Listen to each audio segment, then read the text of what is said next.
ನಮಸ್ಕಾರ, ಈ ಸಮಾಚಾರಕ್ಕೆ ಸ್ವಾಗತ. ನಾನು ಪ್ರತೀಕ್ಷಾ. ಮೊದಲಿಗೆ ಈ ಕ್ಷಣದ ಹೆಡ್ಲೈನ್ಸ್. ಪಹಲ್ಗಾಮ್ನಲ್ಲಿ ಹಿಂದೂಗಳ ನರಮೇಧದ ಬಳಿಕ ಭಾರತ ಪಾಕ್ ನಡುವೆ ಯುದ್ಧದ ಕಾರ್ಮೋಡ. ನಾಳೆ ದೇಶಾದ್ಯಂತ ಮಾಕ್ ಡ್ರಿಲ್ ನಡೆಸಲು ಕೇಂದ್ರ ಸರ್ಕಾರ ಸೂಚನೆ. ನಾಗರಿಕರ ರಕ್ಷಣೆ ಸಂಬಂಧ 244 ವರ್ಗೀಕೃತ ಜಿಲ್ಲೆಗಳಿಂದ ಗ್ರಾಮ ಮಟ್ಟದವರೆಗೂ ಮಾಕ್ ಡ್ರಿಲ್. ಮಾಕ್ ಡ್ರಿಲ್ ಬಳಿಕ ಭಾರತದಿಂದ ಪಾಕಿಸ್ತಾನಕ್ಕೆ ಮತ್ತೊಂದು ಸಂದೇಶ. ಡಿಆರ್ಡಿಒ ಮತ್ತು ನೌಕಾಸೇನೆಯಿಂದ ಯಶಸ್ವಿ ಎಂಐಜಿಎಂ ಪರೀಕ್ಷೆ. ಕಡಲಾಳದಲ್ಲೇ ಶತ್ರು ಹಡಗು, ಸಬ್ಮರೀನ್ ಪತ್ತೆ ಹಚ್ಚಿ ಹೊಡೆದುರುಳಿಸುವ ಬೇಟೆಗಾರ. ಕೆಲವೇ ದಿನಗಳಲ್ಲಿ ನೌಕಾಸೇನೆಗೆ ಸೇರ್ಪಡೆ.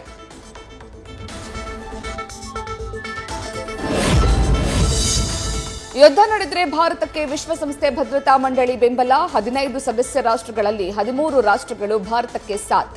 5 ಖಾಯಂ ಸದಸ್ಯ ರಾಷ್ಟ್ರಗಳ ಪೈಕಿ 4 ರಾಷ್ಟ್ರಗಳ ಬೆಂಬಲ.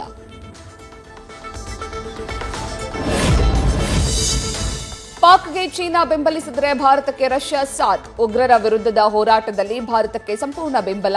ಪ್ರಧಾನಿ ಮೋದಿಗೆ ಕರೆ ಮಾಡಿ ಬೆಂಬಲ ಸೂಚಿಸಿದ ರಷ್ಯಾ ಅಧ್ಯಕ್ಷ ಪುಟಿನ್.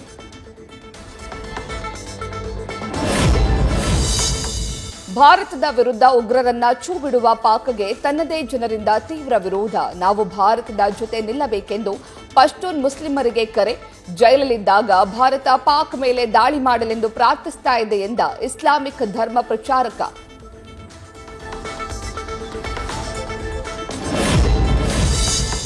ಪಾಕ್ ಹ್ಯಾಕರ್ಗಳಿಂದ ಭಾರತದ ರಕ್ಷಣಾ ಇಲಾಖೆ ವೆಬ್ಸೈಟ್ ಗುರಿಯಾಗಿಸಿ ದಾಳಿ. ಸಿಬ್ಬಂದಿಯ ಲಾಗಿನ್ ಆಕ್ಸೆಸ್ ಸೇರಿ ಸೂಕ್ಷ್ಮ ಮಾಹಿತಿ ಹ್ಯಾಕ್ ಮಾಡಿದ್ದೇವೆಂದ ಪಾಕಿಸ್ತಾನ ಸೈಬರ್ ಫೋರ್ಸ್. ಪ್ರತಿಯಾಗಿ ಭಾರತದಿಂದಲೂ ಪಾಕಿಸ್ತಾನದ ಮೇಲೆ ಸೈಬರ್ ದಾಳಿ.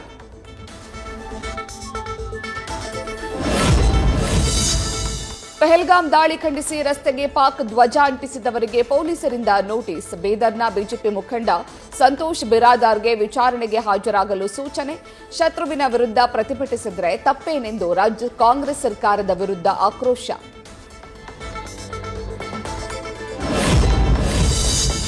ಕನ್ನಡದ ಬಗ್ಗೆ ಅವಹೇಳನಕಾರಿ ಹೇಳಿಕೆ ನೀಡಿದ್ದ ಸೋನು ನಿಗಮ್ ಕ್ಷಮೆಯಾಚನೆ.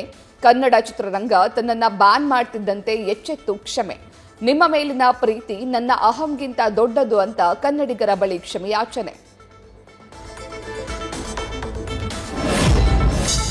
ರಾಜ್ಯದಲ್ಲಿ ಮತ್ತೆ ಕತ್ತೆ ಹಾಲಿಗೆ ಡಿಮಾಂಡ್ ಅಪ್ಪೋ ಡಿಮಾಂಡು. ಬೆಳಗಾವಿಯಲ್ಲಿ ಲೀಟರ್ ಕತ್ತೆ ಹಾಲು 3,000 ರೂಪಾಯಿಗೆ ಮಾರಾಟ. ಇಟ್ಟಿಗೆ ಹೊರುವ ಜೊತೆಗೆ ಹಾಲಿನ ಮೂಲಕವೂ ಕಾರ್ಮಿಕರಿಗೆ ನೆರವಾಗ್ತಿರುವ ಕತ್ತೆ.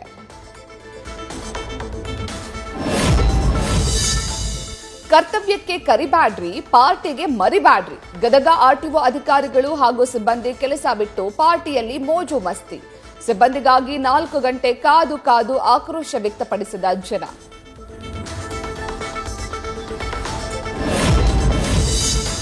ರಾಜ್ಯದಲ್ಲಿ ಒಳ ಮೀಸಲಾತಿ ಸಮೀಕ್ಷೆಗೆ ಚಾಲನೆ. ಜಾತಿ, ಆರ್ಥಿಕತೆ, ರಾಜಕೀಯ ಪ್ರಾತಿನಿಧ್ಯ ಸೇರಿ ಹಲವು ದತ್ತಾಂಶಗಳ ಸಂಗ್ರಹ. ಸಮೀಕ್ಷೆಯಲ್ಲಿ ಎಲ್ಲರೂ ಪಾಲ್ಗೊಳ್ಳಿ ಎಂದು ಸಿಎಂ ಸಿದ್ದರಾಮಯ್ಯರಿಂದ ಮನವಿ.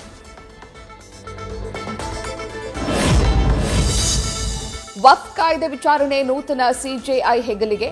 ಮೇ 15ಕ್ಕೆ ಸುಪ್ರೀಂ ಕೋರ್ಟ್ನಲ್ಲಿ ವಿಚಾರಣೆ. ನ್ಯಾಯಮೂರ್ತಿ ಬಿಆರ್ ಗವಾಯಿ ನೇತೃತ್ವದಲ್ಲಿ ನಡೆಯಲಿರುವ ಕಲಾಪ.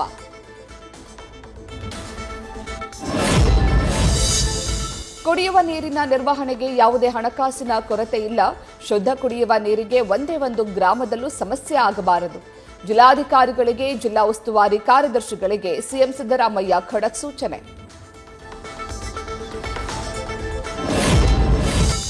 ಒಂದೇ ಆಟೋದಲ್ಲಿ 22 ಮಂದಿಯನ್ನ ಕರೆದೊಯ್ದ ಆಟೋ ಚಾಲಕ. ಟ್ರಾಫಿಕ್ ನಿಯಮ ಗಾಳಿಗೆ ತೂರಿದ ಚಾಲಕನನ್ನ ಚೇಸ್ ಮಾಡಿ ಹಿಡಿದ ಪೊಲೀಸರು.